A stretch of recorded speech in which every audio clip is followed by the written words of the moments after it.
Senator Rand Paul joins us now from, are you in Washington, D.C., Senator? I am, Glenn. Thanks for having me. I'm sorry for your location. Apologies for that, but we're glad you're there. We have the emails from Hillary Clinton that I want to talk to you about. First of all, do you use email? Yes.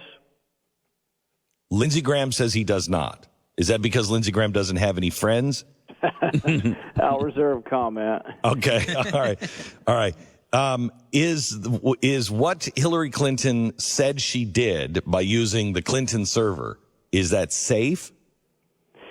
Well, she said the reason she did it was for convenience, and I just don't think convenience should ever trump national security. I think that there's a lot of sensitive, if not classified, conversations that the Secretary of State has around the world, and I'm assuming that quite a few of these go on by email. She says she communicated with the president. She's saying she didn't transmit classified material. The problem is that even the discussion of her whereabouts, the discussion of her calendar, the discussion of material that could be classified could well be classified. And I think a good way to think about this is if tomorrow we decided that we'd do a Freedom of Information Act and we wanted to know about the email communications between Hillary Clinton and the president over the last 8 years, my guess is the response would be that most of those would have to be redacted and are classified. And yet she says that she's doing these on a private server.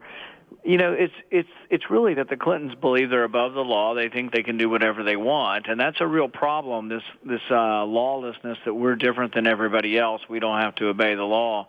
So no, I'm very troubled by it. I'm equally troubled, if not more troubled, by their acceptance of foreign donations from foreign countries.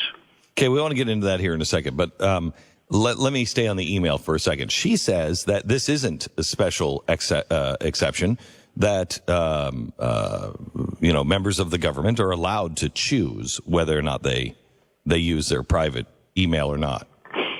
Well, she's got a lot of different stories. She said, she did it for convenience because she only wanted one phone, but then she told somebody else in an interview she's got an iPhone and a BlackBerry. And we also know that she's saying now she turned over a bunch of emails, and yet Trey Gowdy's saying that the entire trip when she went to Libya, there's a picture of her on the phone sending out either tweets or whatever she's doing or texts or emails, but she's using her phone. My guess is she did send email from that. Did those get deleted as personal email?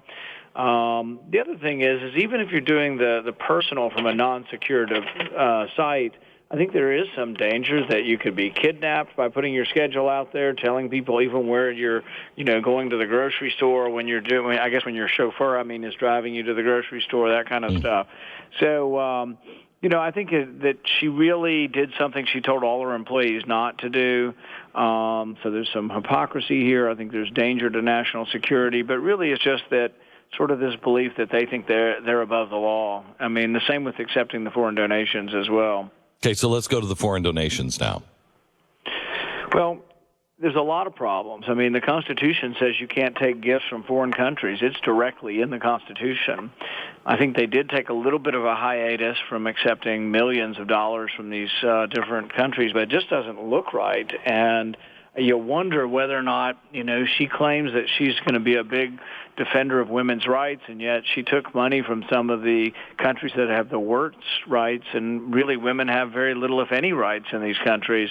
And so it does beg that question.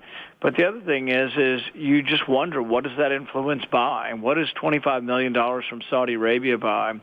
Saudi Arabia has very little, and most of these countries have little tolerance for Christians. There's a war on Christians across the world, and half the countries that have a war on Christians seem to be giving money to the Clintons. Qatar is fomenting basically radical Islam in Libya. They've been supporting radical Islamists in Libya as well as in the Syrian civil war.